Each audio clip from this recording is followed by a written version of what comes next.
One of them wanted to be the security guy. He claimed he was a security guy.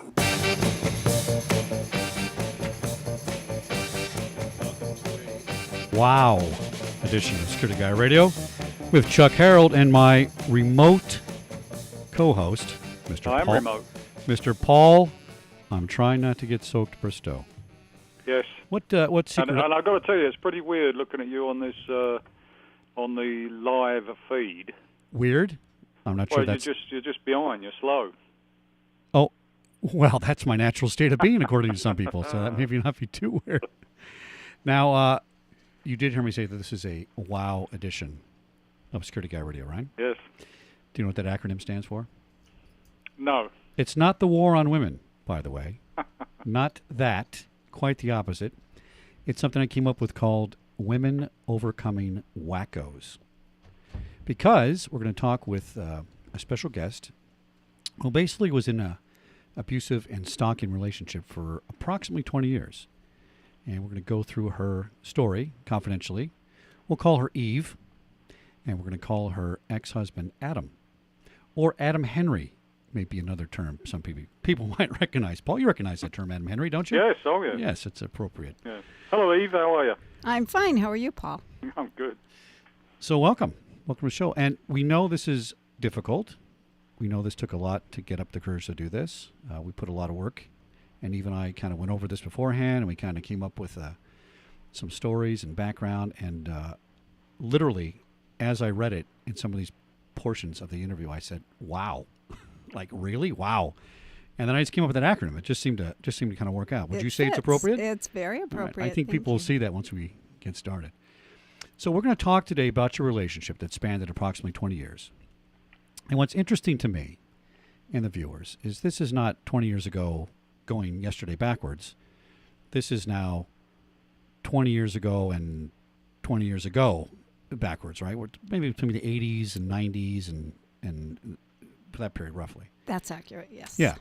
And I would like the viewers to understand that in the context of this, they have to realize that there really were no laws. There were no stalking laws. There was very few domestic violence laws. I mean, Paul, remember we talked about it on one show when we went out and tried to arrest somebody back in the day. If the wife didn't want to arrest him, there really wasn't anything you could do about it. And some of the behavior you're going to hear in here are going to make people cringe, and then they're going to say, well, why wasn't he arrested? And we're going to explain that. I think it's going to be kind of interesting. So shall we get started? Yes, absolutely. And anytime you want to pause, just give me the old sign. We'll go from there. Thank you. So, Eve, you started out in this relationship because you came out of another relationship. That's correct. And how would you describe that relationship? You said something about a holier-than-thou kind of guy that was your first husband. Right. The father of my children. Very involved in what I consider now to be a religion that is cultish to me. And so involved that I, at one point about 9 years into our marriage, I just said, I can't do this anymore. I can't be submissive and held down like this anymore. I can't do it. And he said if I didn't want to stay in the religion, then he would just divorce me. Interesting. So not really abusive per se, but you describe it as what? Repressive or? Exactly. And you're not able to be yourself, basically. Yeah. I always kind of felt like I had one foot in hell. Well, that's interesting to describe a relationship with a religious person, but it makes a lot of sense to some people. And I think I know which religion you're referring to without mentioning it. Thank you. And then while you were separated, now you're not divorced from this guy. That's correct. You come across Adam, or Adam Henry as we like to call him. Yes. He was your bad boy. He definitely was. Now, what was the deal? Was he the polar opposite of the first guy? Is that what attracted you or what? Yeah, he was very, very charismatic. He immediately, the first day he ever met me, and it was in the setting of actually in a retail area. I had taken a piece of jewelry to be fixed, and he just took one look at me and said, if you were mine, I'd really take care of you. And it just kind of blew me away. But then as I walked out of the store, I'm thinking, wow, that was kind of nice. What prompted him to do that besides your good looks? He was a sociopath. He was just he was a flirt. He was just a big flirt. Okay. And I really wasn't. I had been married for 9 years, and in a very, heavy duty religion, I wasn't used to being flirted with, and I was very flattered by it. Now, I know the punchline because we've gone through this. Yes. So I'm going to ask you a question that kind of feeds that idea at the end, without disclosing the end of the story, right?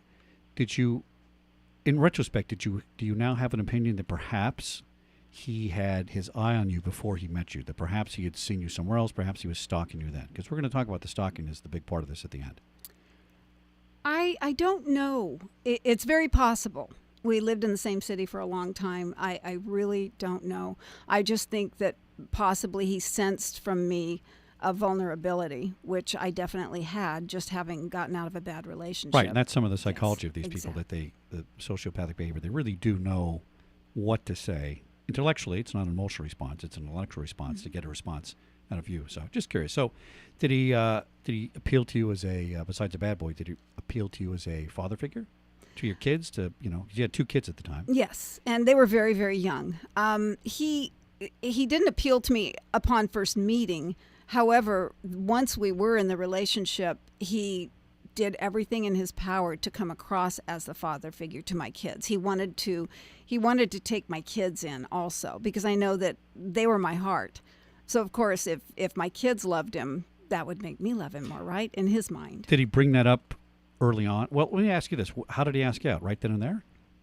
No, I came back to pick up the piece of jewelry that I had Right. repaired, and he had given me a business card, and I actually looked for him, and I asked for him, and he was at lunch, and they said, if you want to wait, he'll be back, and Oh, I he did. was working there. Okay. Yeah, he was working Right. there, right. Interesting. Because, again, sometimes people like this target people with children for all kinds of control reasons and that kind of stuff. So let's talk about the courtship. So he asks you out, and whirlwind, is that how you described it? Very much so. The minute we were dating, he started talking about marriage. I was not divorced yet from my children's father, but I knew that I wasn't going to go back with him. That relationship was definitely over, aside from the fact that we had children together. But our marriage was over, and it appealed to me. He was in the music industry. He wooed me with his music and his songs, and it was just such a different life. It was a lot more fun than the life I had been living, and I wanted to marry him. Tell me about the time frame this occurred. Takes a lot of men a long time to talk about marriage. So to me, if I was a woman, my first tip-off might be, wait a minute, men don't want to get married in general. How short a time did he start talking about marriage? I mean, the first date or what? Probably 3 dates in. Really? I think that, Probably, Paul, yes. that's pretty significant, don't you think? No, I think so. Yeah. I think it's a That's tip-off. Yeah, I mean, I think it's... Gee whiz, I thought it was just me. I just thought I was so It wonderful. might have been your charming personality, but I just No. look at things like that as, I call them over-familiarization, right? Correct. That's what I call them, right? So, In hindsight. yeah, I see mean, it. you go through life and people come up to you and say hi, and the guy that says hi and shakes your hand and puts his arm around you and slaps you in the back, and you start going, well, dude, you just met me, what, But again, he's appealing to a need of yours at the time, and he kind of knows it, right? Or is that the control aspect coming in? He feels that there's more control there. Oh, looking back, I absolutely agree with that. I think that he knew that once we were in the marriage, it would be harder for me to get out. All right, so let's not disclose your age so people can't put this together too closely. But you were young, second marriage. Mm-hmm. What'd your parents think about this whirlwind courtship? They did not like it at all, and they made it known to me. And I've always been very close to my family, and it was very difficult for them because I said, I'm a big girl now. I can do what I want to do. And I did. I married him the day after my divorce was final from my children's father. So how long did the courtship last? A year. Okay. That is not unnormal in some relationships too, although shorter tends to be something you might want to think about. What were your parents' concerns or relatives' concerns? I mean, did anybody give you red flags that in retrospect you now say, you know what, if I listened to that one, I might have done something differently? Well, a lot of it with him, I think they saw how smooth he was. I think they saw through it better than I did. Right. Because I had the romantic end of it, and they were taking a step back and looking, plus the fact that he did not hold down a steady job. I come from a family with really superior work ethics, and I think that that was big. They saw that he was not very stable in the job portion of his life. And you did mention to me that during this courtship time, you kind of lost your friends, or they went away, or the family members did, because A, family members didn't approve of him. B, you said something about his friends, only his friends were your friends. Was that an early control mechanism? Now I know it is. Yeah. Yes, absolutely. And a lot of them that were in the music industry. And so it was just natural that when we would go out, that's what we would do. We would do something within the right. music industry with Okay. his friends. It's not that I didn't have my friends anymore, because I'm still friends with people now, many, many years later, Right. that I was then. I sort of lost touch with a lot of them and with my family because he found ways to keep me from them. If I needed to call them at night or something, he'd find something else for me to do. And then he'd get angry if I would call.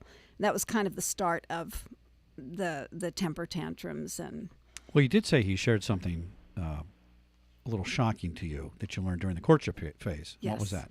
He shared with me that he was on probation for striking his former girlfriend, and it was a 3-year probation. He actually carried a card in his wallet that said he was on probation. But the way I did not come from an abusive family in any way. I've never experienced any sort of physical abuse or psychological abuse within my life until then.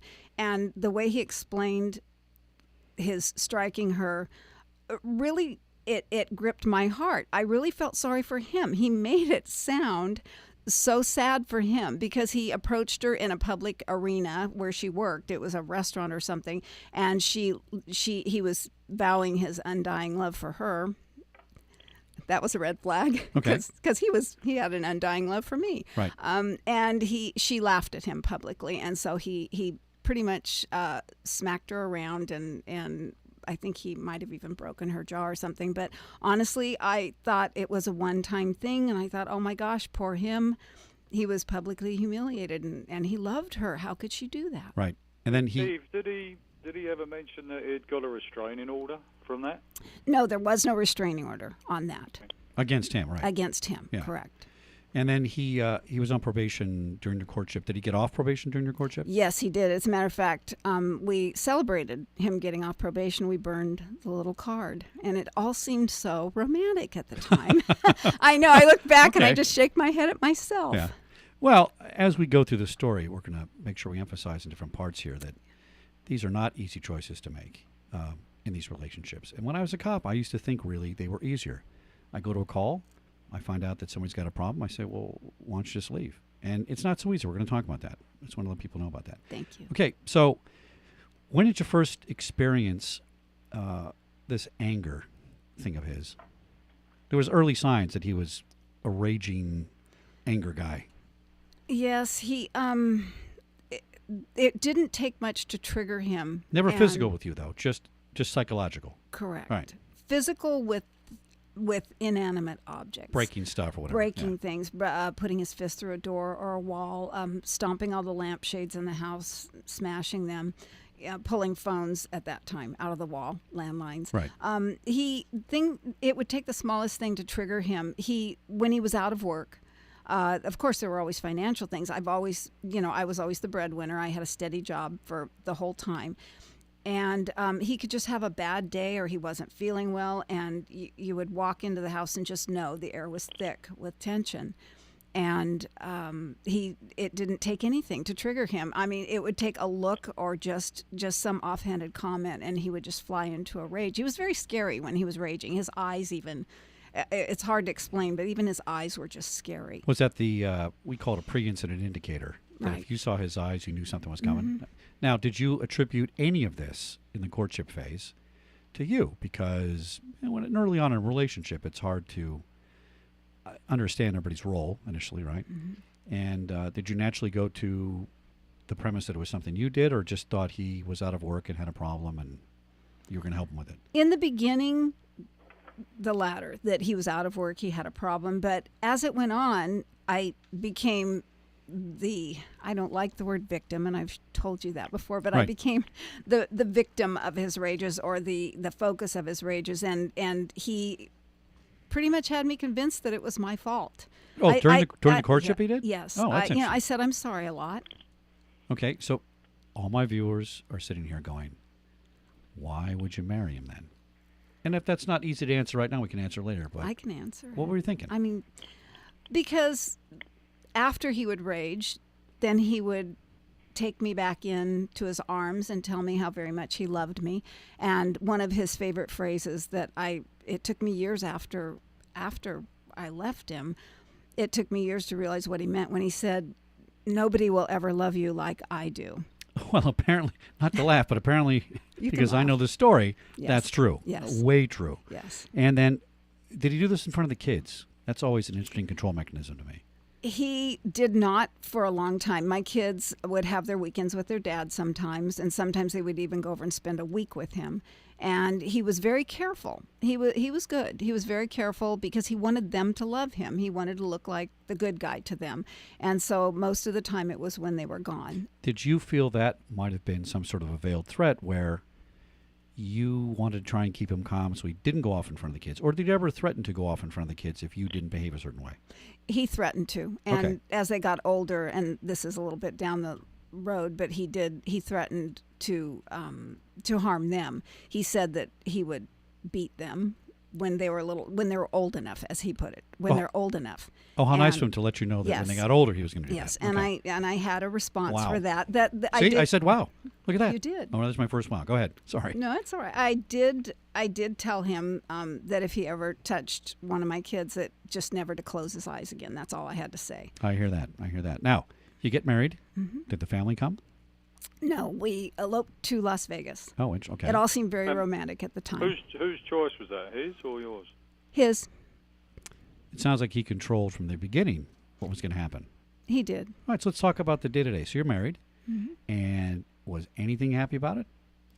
Was there an attempt on his part to live a normal life, or was this really, you think, everything was a control issue eventually? There was an attempt. There was definitely an attempt to be a family man at times, and to when he would have a job and he could go off, day to day, and be proud of the fact that he was helping, with the family. But for the most part, it was walking on eggs. And then there were the happy times, and most of those times were when we were doing something with his friends and doing something musically oriented. That's when he was happy. Yes. Interesting. When he was doing what he wanted to do. And the kids, how much did the kids see this? Did he hide a lot of it from the kids, or was it really just random blowing up? He hid a lot of it from the kids until they were a little bit older. Right. And he had children of his own. And when they were over, it seems like he displayed more of his real violent personality, which seems odd because When his kids were there? when his kids were Oh. there, I think they were used to it. And the way he looked at things was that when his kids were in our home, they were guests. My kids had to go by the rules because they lived there, but his kids were the guests. And I disagreed with this. Well, now you were the sole breadwinner for most of the Mm-hmm. relationship. How do you reconcile that he was in charge of the house when you're the one paying all the bills? He said, he had, without going into it, he had a neurological disorder. And it was something that could be controlled by medication, but he fell back on that. Well, it's because I'm sick. Did he have medication? Yes. Oh, okay. Well, that's something. But apparently he didn't take it. That is very true. And then he said one time he actually, when his kids were around, he acted worse, but that was also to your benefit. In other words, he treated you more poorly in front of his kids. Mm-hmm. And I think he said one time he threw food at you or something at the table. Yes, we were all seated at the table, and I don't even remember what triggered him, but from his end of the table to mine, he threw a hamburger at my head. And it kind of sounds funny now when you think about it, but it wasn't funny at the time. Well, It was only if very, it had very- cheese on it, it would be funny. I ducked. It hit the wall. But it was humiliating. Sure. That was his purpose, was to humiliate me. And something that I don't think we talked about a lot, and if I may bring it up, one of the things that was a control mechanism with him also was to try to humiliate me in public. I don't really understand.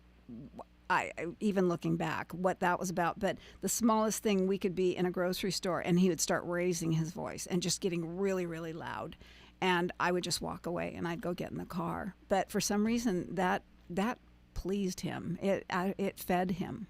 Now, you had revelation number 2 after you're married that, Yes. based on his first marriage, he also struck the mother of his 2 children during their marriage. Not That's this, correct. final incident for his last girlfriend, but Right. this is the mother. Yes, I found that out later. And I actually had talked to her, but she's not the one who told me.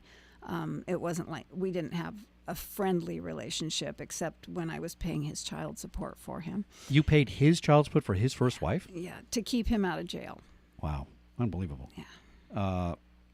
So another thing you mentioned was that he never let you go anywhere by yourself. Right. What was going on there?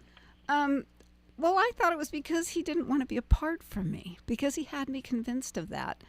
And some of these things, Chuck, you have to understand are embarrassing to say, but it is true. Well, I do when I understand look that, and back. I don't want you to feel embarrassed. I mean, Yeah. we're here to hear the story, and we're keeping her name anonymous. Eve, Thank wink, you. wink. Yes. But if you feel you need to No. take a moment, just let me know. No, I'm good. Okay. I would go to get my hair done, and of course I always had to keep it a certain length because that's what he liked. I couldn't get my hair cut any shorter than my shoulders because he wanted longer hair. Now, would he rage if you did that? If you violated his little rules? I didn't test it. Oh, okay. I did not test that. That's fair enough. But he would take me to get my hair cut. He would take me if I got my nails done. He would go to the grocery store with me. And I always thought, gosh, I'm so lucky to have a husband who wants to be with me so much. Now, how did you put that together when he was throwing hamburgers at you?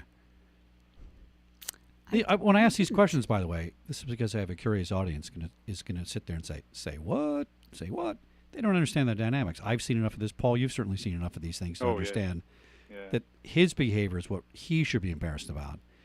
And your behavior, the way I look at it, and Paul looks at it, I'm sure, is that you're surviving. That's amazing behavior. You're trying to survive and not become a victim of somebody that winds up dead, basically. I mean, in essence, right?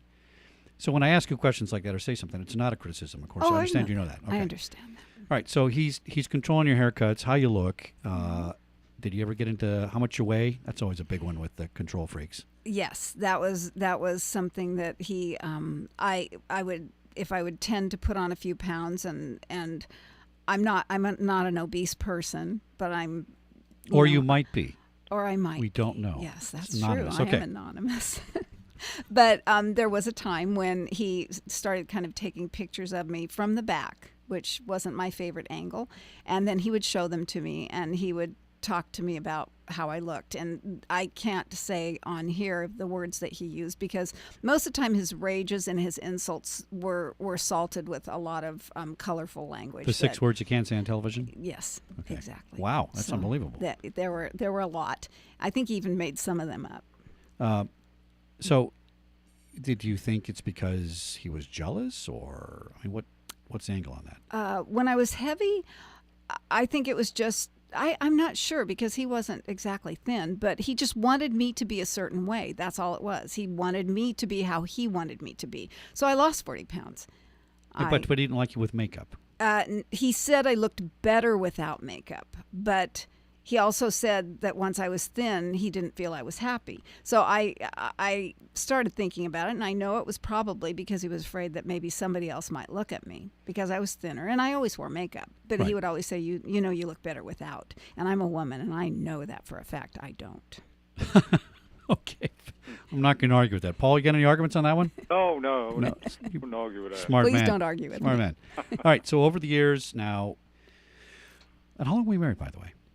13 years. Okay, so where are we now? Are we halfway through the marriage when he starts going wacky on breaking things more and becoming more physically violent with his inanimate objects around him?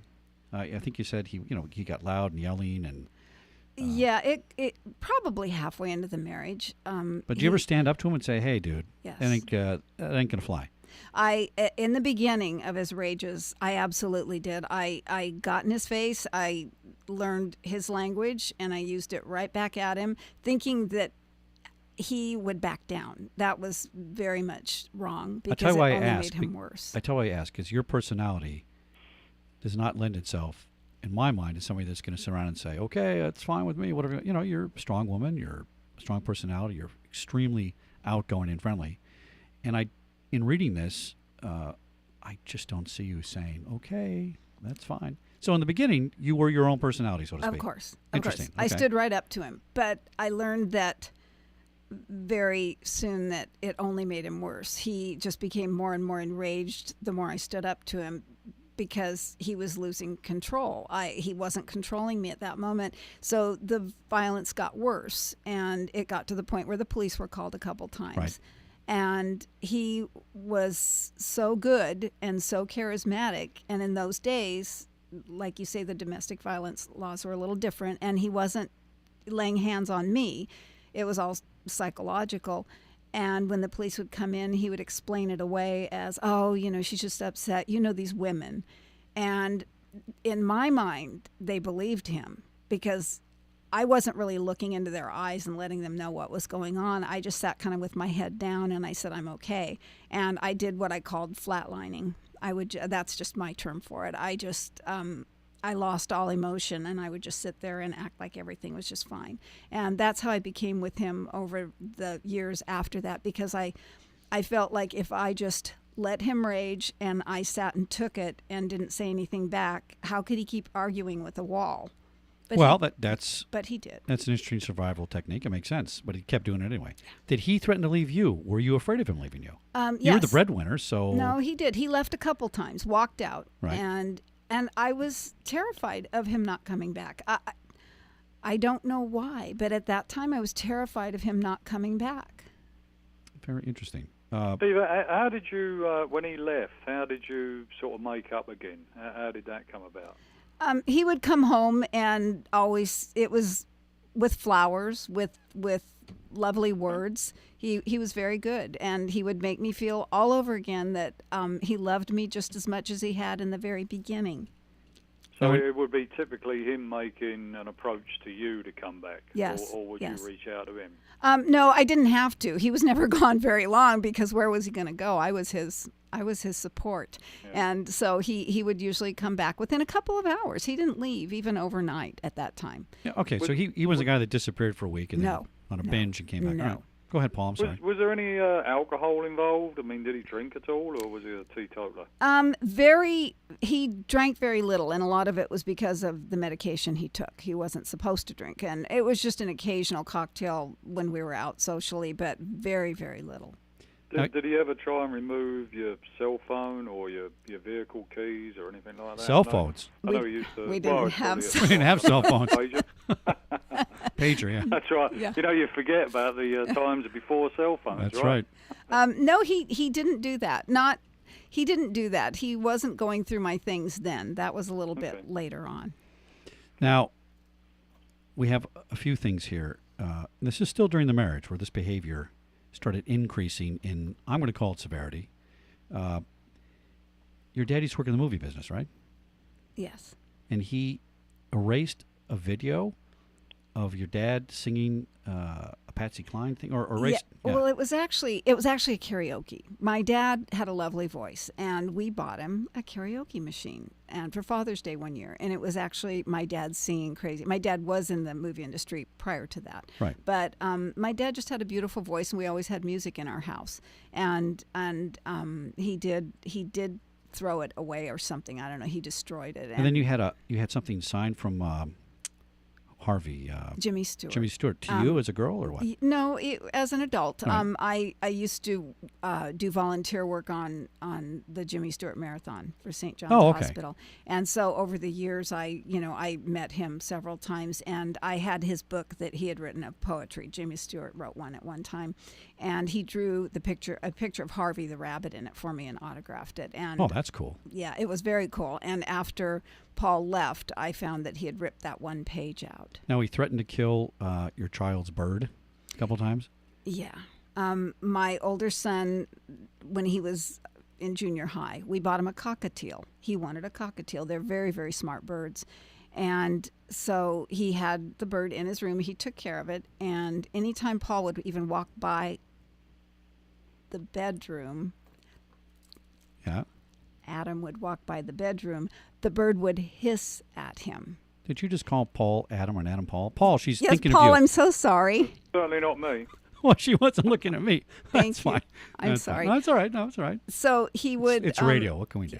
Yes, yes, and the bird sensed his badness, I guess. Oh, interesting. The bird had to have. She just hated him, and he threatened to kill her. And my son, just recently, told me that he always feared coming home from school and finding her dead, which is very sad, especially looking back. I feel very badly that my kids had to go through that. Now, for you pet lovers out there, the bird's not good, but I'm gonna escalate this a little bit. Okay. He actually kicked the dog, beat Yeah. the dog. Wow. One People are time- saying, wait a minute, I know. a bird's one thing, but a dog, no good. One time that I saw, I can only speculate that if I saw it once, there were other times when I didn't see it. Now, here's one where everybody's going to say, wow. He threw away your children's baby books with all the photos, and I assume it wasn't digitized way back then. No, it wasn't. Everything was That's unbelievable. handwritten. Yeah, And you never saw him again? You just threw them away, and that's it? right. Oh, boy. Correct. That's over the top. Now, okay. Now, my listeners are saying, say what? Wait a minute. How come at that point she didn't say that's it? Right? I mean, that's a significant event if he's throwing away your kids' pictures. I knew. This is getting this kind of is- towards the end of the marriage, yes, right? it is. All right. And this is the part where probably the last 2 years we were married, I did express to him that I wanted a divorce. And I sort of started planning in my head what I had to do to get out, because I knew, as I have said before, I knew that I would probably die staying in. But if I died getting out, at least I tried. Well, that makes sense. We've had people on the show talk about domestic violence, and Paul and I, of course, have interviewed people and things like that. And not to embarrass you, but was intimacy a component that you used to control him and keep him from getting crazy or anything like that? I've known of cases where women sleep with their husband because if they don't, it's worse than sleeping with them, right? Right. The funny thing about our relationship is that that really wasn't a tool. There was makeup sex, Right. and it wasn't like I was attracted to. I actually was attracted to him. As odd as that sounds, sometimes I no. can't even explain things in my own head about Right. this. Okay. But at the time, I was attracted to him, and so if there was a time that we were making up, it was fine with me, and it wasn't a matter of not wanting to. That later on, there was a time. A little bit later on, there was a time where he was very repulsive to me. Right, that would make sense. Yeah. All right. Well, I just touch on that one because I think a lot of people think that, and I know there's women in situations where they keep having sex because that keeps the marriage together, keeps a roof over their head, it keeps finances going, everything works out, right? All right. So we're towards the end of the marriage, and he keeps repeating, "Nobody's ever going to love you like I do," and this was kind of became his theme song, His mantra, so to speak, right? When did you decide? When did you say to yourself, that's it? Now, I'm very impressed you had a plan, by the way, because most women don't have a plan. And, Paul, remember we had Pam on here talking about that. Yeah. How to plan to leave and how women don't have a plan and, bad things happen. But when did you decide that's the intervening event, that's the end of it, I'm going to execute and I'm going to do it? What gave you the courage to do that?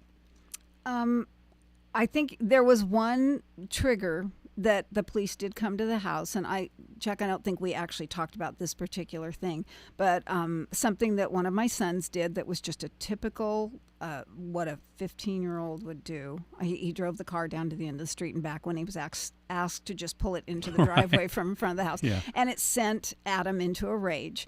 And our neighbors called the police and then came over and got my kids. That was really very humiliating.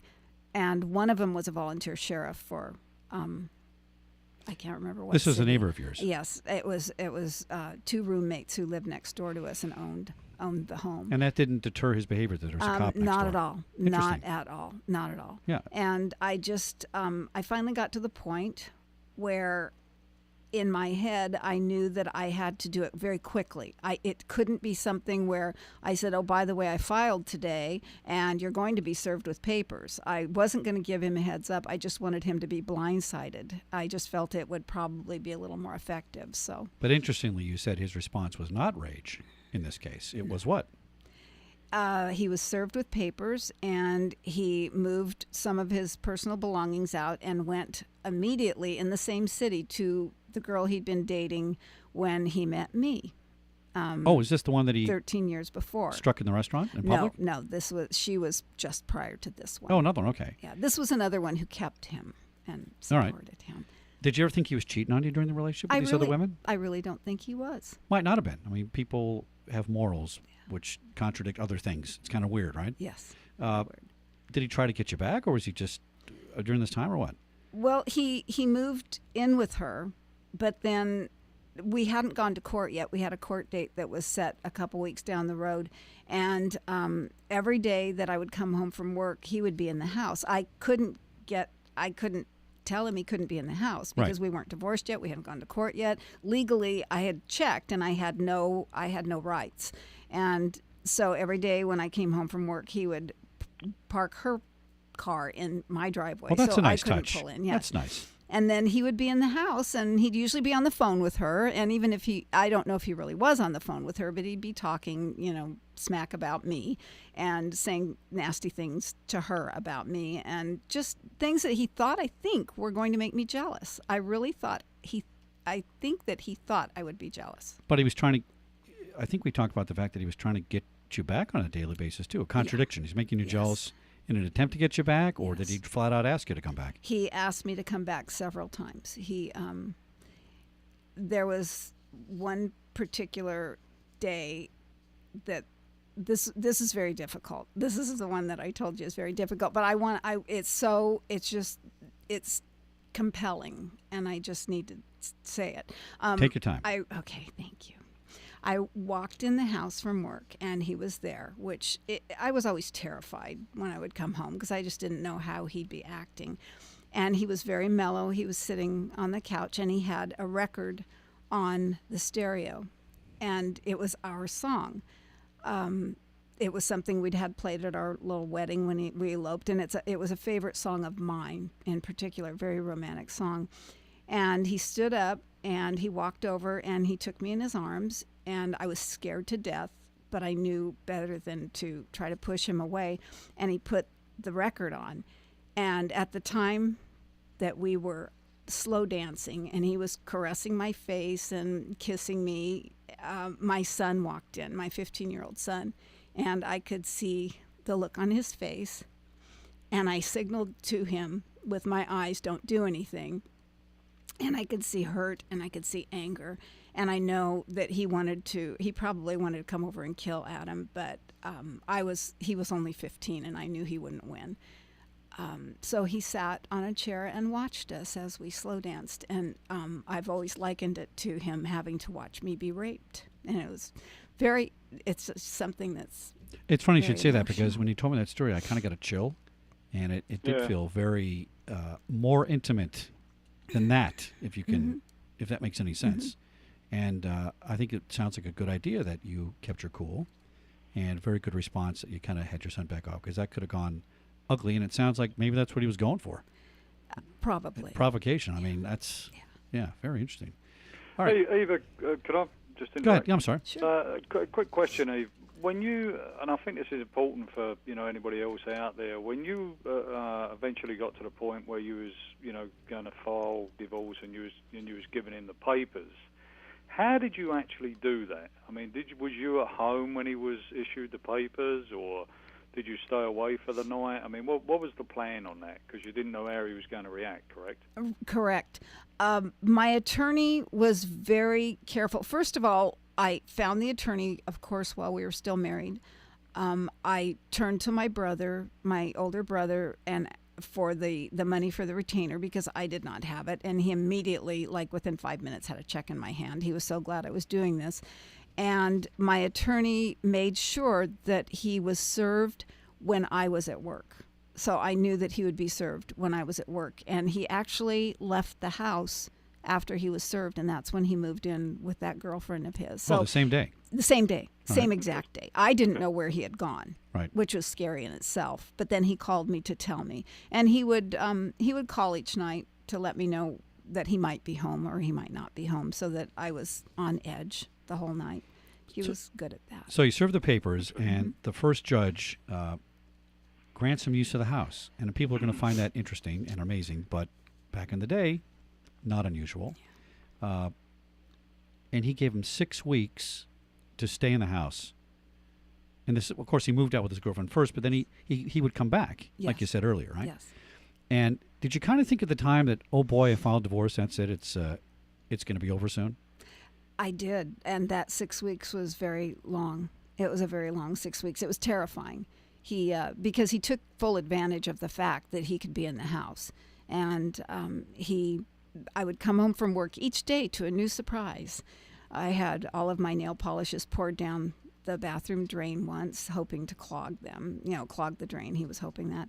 He threw food away, so I'd have to replace it, which of course cost me money. Every day he'd do something like that? Every single day. He broke an entire set of china piece by piece that my brother had sent me from Japan. Now, wait a minute. He's still living in the house. He's still living in the house. And what is the court doing about this? They're not doing anything. Why? Because I couldn't have a restraining order on him, so he wasn't violating anything because he was living there, so there was no Well, he's- restraining order. But he's breaking personal property. That's They- vandalism. I called the police at the time, and they said, but he lives there. There was nothing legally that I could do. I told my attorney we kept records, hoping it would have some impact at least a later date. It really didn't. So he starts with the personal property, and obviously things that are close to you as a family heirloom, Right. china, things like that. Does he think that's working? Does he think that's going to get him back, or what's his game plan? Do you think? I honestly don't know. He didn't think that was going to get me back, but he was paying me back. That's for sure. Okay. I mean, he was just doing things to try to destroy me. He He starts up at work, doesn't he? He starts with all this stuff in the house, and then he Yes. moves to your work. Yes. What did he do? Did you say he worked there too? He at one worked time? there for a very short time. Okay. And so he knew a lot of people there. Plus, I'd worked there a long time. And he would call and just make disparaging remarks about me to different people that he could get on the phone. He just called all around the company. I actually found out he reached the VP of Human Resources when I was working in that department and just told her outrageous things about me. He talked to my employee assistance program guy who was supposed to be helping me, and as it turned out, the EAP guy told me that he had called, and I asked him what did he say, and he says, well, it's confidential. I said, wait a minute. What? I work here. So he's threatening you to your Yes. bosses, but what he Yes. said's confidential, although it's about you. Exactly. And Oh, they did boy. have bolos posted and at the guard shacks and in the lobbies of this company, and which is really humiliating, very Well, humiliating. I think that was the point. If you think, I mean, he knew that was going to happen, and obviously he doesn't care about getting posted because that's why he did it. So, but it is embarrassing to you, and eventually you lost your job because of that. I did. I had been there 25 years, and it was actually on the same day that I was headed to the Deputy District Attorney's office, which I think we'll probably cover. I had an appointment after work with the Deputy DA in Downey. And I was called in and told that they were laying off about 150 people in the company, and most of them middle management, which I was at the time. And with the merger, I was laid off. I think they gave me another position for about 6 or 8 weeks. They said you can either get laid off right now and get your package, which they gave me a decent package, or you can work in this department for X amount of time. And I did that because I just wanted to be working. I needed some Right. sort of other focus in my life. So Paul, what's that law we talked about last week? Where now departments and companies have to now do they something can't about do it. that.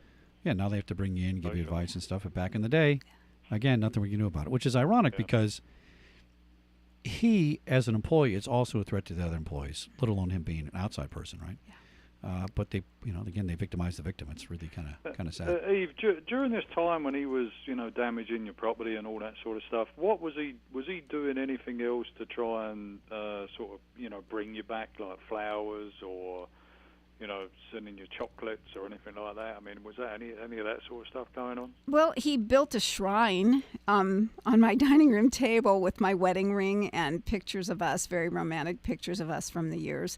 And he thought that was, he was quite impressed with himself on that.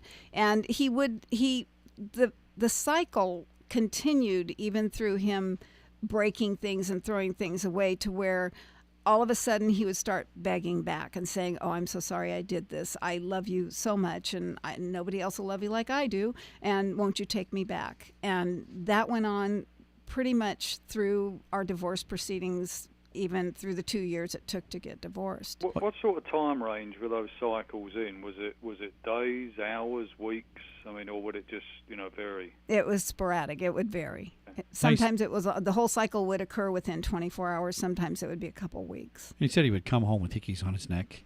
And Yeah, just he kinda had flaunt it. And hickeys on his neck, and he would make sure that I could see them. He would posture so that I could see them. And then you said he started losing weight. You noticed a change in his speech pattern and things. Yes. You must be freaking out now, thinking, "Wow, something's really going wrong." Yeah, he. Do you think it was drugs or something? As I look back, I can only speculate that the severe weight loss and the time that I did see him, that he had grown his hair long and bleached it, and his whole appearance changed so drastically that I didn't even recognize him at one point. After I hadn't seen him in about 6 months, and then I did see him somewhere, and I didn't even know it was him until he opened his mouth and said his girlfriend's name. Any sign of affection? Were there any times where you thought in your mind, "I think we can save this," during the divorce period? No. You were committed to going all the way through. I was. He apparently wasn't. No. Did he display affection during the time at all, or was it always just hostile? No, there was affection. He would just flip back and forth, and I never knew which side of him I was going to see. As a matter of fact, after he had been wearing a wedding ring, which I knew they weren't married yet, because I didn't think he was married to her yet. But he was wearing a wedding ring, and we were actually in court.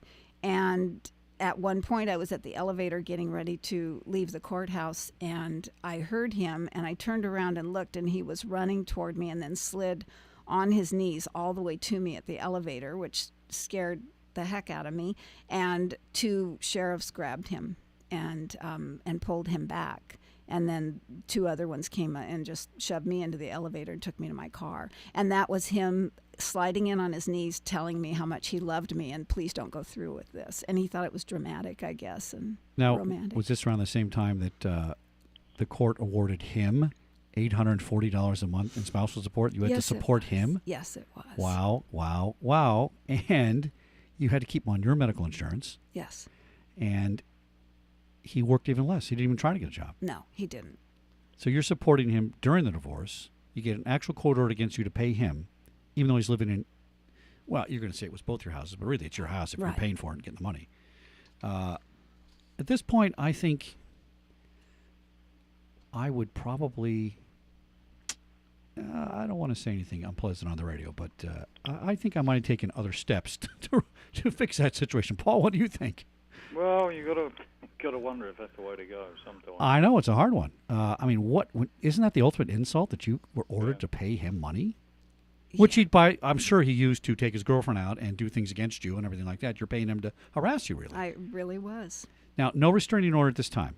None. We're going to get into that in a little while, all right? But is that because you asked and you didn't get it, or it wasn't a strategy, or what? Once after the 6 weeks that he lived in the house, it was 6 or 8 weeks, that's when I got the restraining order, once he was out of the house. And I had all the locks changed on the doors, and it didn't keep him away. I had a restraining order against him, and he was supposed to stay within 100 yards of me, period, and my home and my employer. And he would show up in my backyard, pounding on my back door and demanding to come in. Like 3 a.m, you said sometimes. Yes, and just to scare me when I was trying to sleep, and which I don't think I slept for many years. He got your phone number. You changed your phone number 6 times, and he obtained it. Yes. Did he have any? Did you think he had any association with any gangs or criminal enterprises or anything like that? No, I really don't. Interesting. I really don't. I mean, it was, back in the day, if you wanted to get somebody's phone number, you had a girlfriend that worked at the phone company. He was such a good sociopath. I'm sure he got somebody to give him something that he wanted. He was very good at that. He turned off your gas and electric and water. Yes. Various times, several times. I'd come home from work and find one thing turned off, call the gas company or electric company or something, and they would just say, well, your husband called and said you guys were moving and you didn't need it anymore. Wow. Here's one that really kind of bothered me. He visited your son and tried to get your son to pay him or something? No, or? I'm sorry. My older son was living away from home. Right. And he visited my son and offered to buy him a car and to pay him money, which he couldn't have done anyway. Well, yes, he had $840 yeah, a month. Exactly. He could have. If my son would help him strategize to get me back. And I'm going to go out on a limb and assume your sons were 100% behind you. Yes, they were, but they were also afraid of him. My son has told me that he kind of did what I did with the slow dance. He kind of pretended he was not looking for money or a car or any way to betray me, but he sort of pretended. He said, if you had done this, probably it would have lasted. Or if you had done that, maybe if you do this, maybe if you do that. But I really don't look at it as any sort of betrayal. I just think that my kids learned survival techniques from the experience. So let's talk about your first restraining order. That was right after the divorce. Right.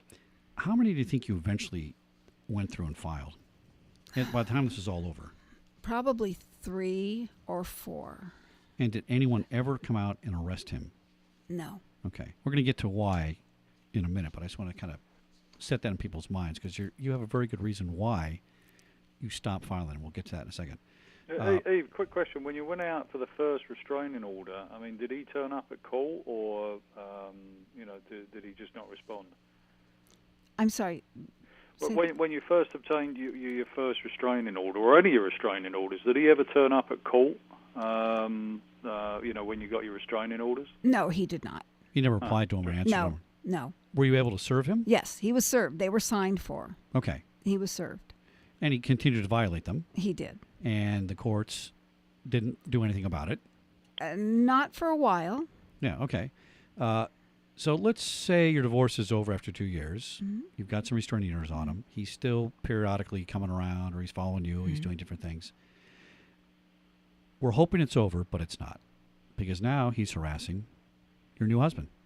Tell me about that. While you're dating. I'm sorry, while you're dating. Yes, while we were dating. Your new husband, right. Could we back up, though, just a little bit? Yeah. Did you want to talk about the deputy district attorney, the first one? That was actually prior to. Okay, go ahead. Yeah, go ahead. Because I did call the police out when he was doing certain things and violating the restraining order, they were taking reports, even though they said, with him not here, we're believing you, but. And so the folks know you have to arrest a violation of a restraining order by seeing it in person. So exactly. Right. And so they did take enough reports that finally I was called by a detective from the local police department saying we did get it to the deputy DA's office. And so you'll be called in. Well, both of us were called in, but of course he didn't show up. And I went for my first appointment. I went straight from work. I was dressed in a suit and heels, and which is the way we dressed at the time for work. And when I walked in, the guy had threatening phone calls recorded that my LP department had recorded from That's good. Yes, from my phone at work. We had a stack of things that were violations of the restraining order. And the deputy DA looked at me and he said, I don't understand why you're here. And I said, what do you mean? And he says, well, you don't have anything. I said, I have lots. I said, the detectives finally got it to your desk. And I was really... I was hoping that we could do something about this guy and he just looked at me and said, you have nothing. I'm sorry, I can't help you. Yeah, the laws were just not there. Yeah. I think there was other things you could have done and used, but there wasn't any creativity involved in it. So you're at your new company. He's pulling the same shenanigans now, trying to get you fired at the new company? No, he actually didn't show up at my new company. He had a friend come. Oh, that's even more scary, actually. Yes. If he can entice somebody else. Yes. And we had moved to a different city by then. I had remarried and had moved to a different city, and I saw a man as I walked out of a building. I saw a man that was dressed just the way that Adam dressed. There was a specific style of dressing, and I just, for some reason, my spidey senses told me he was somehow connected. And he walked up to me, and I was wearing a name tag. And he walked up to me, looked right at my name tag, turned around and left. And it was maybe 2 or 3 days later, I got something in the mail at my new address. And he started. So now it's your new job, and you're starting to date your new husband, and he follows you guys to a restaurant. No, he follows you to Kinko's. Yes. Yeah. And he's harassing your new husband. He threatened to kill him? Well, the Kinko's thing, it was just me, Yeah. and he pulled up behind my car. And as I got in my car, I didn't see him. I went to back out, and I looked in my rearview mirror, and I saw his car blocking me. So I just stepped on the gas because I thought at least he'll be here if I hit him. And That's good thinking, yeah. Yes, but he got away. But then when my husband and I were dating, my current husband and I were dating, he did follow us somewhere, and he sort of commandeered us and acted like he had a weapon and kept us sitting on a bench in a less than public area, threatening us for probably an hour or two until I kind of talked him off the ledge. And I as weird as it sounds, I asked him to please let my husband go, which it was my date at the Right. time. Just let him go, and just we would go talk somewhere. So as we talked, and we try to put this together chronologically, more or less. Mm-hmm. Where are we from when you met him to now? Are we 15 years into this? 12 years? Yeah, 15? about 15. 15, okay. Right. And you said to me, and this is when the nightmare started. You're pretty strong to start him 15 years after. I think I would have had one the first day. Tell me about that. What started that? I don't know. I just all of a sudden started having nightmares, and I did start going to counseling, and I was diagnosed with PTSD. And the nightmares just ranged from me feeling like I was being physically pinned down by him. He was always in them. Right. And we used to call them Adam dreams because my kids actually had some, and they still do every now and then. And I still do now and then after all these years. Did you ever win in any of those I dreams? won in one of them. Won, I okay. woke up feeling so good. I actually did. I physically fought back, and I won. Well, that's And, excellent. Yeah. Most of the time, though, it was him living in my home with my now husband, and me not being able to get him out, and him just feeling very. So we got about 5 minutes left. I want to kind of get to the questions I think people are kind of asking. So you say you had a lot of guilt staying married for so long. Let's talk about that real quickly. We only got about 3 minutes left, actually. I kind of think it's amazing that you survived. That's the way I perceive it, right? Because you're using techniques and mechanisms to appease and avoid and things like that. But you kind of viewed it as guilt, like you should have got out earlier or something like that. I think you did what you had to do.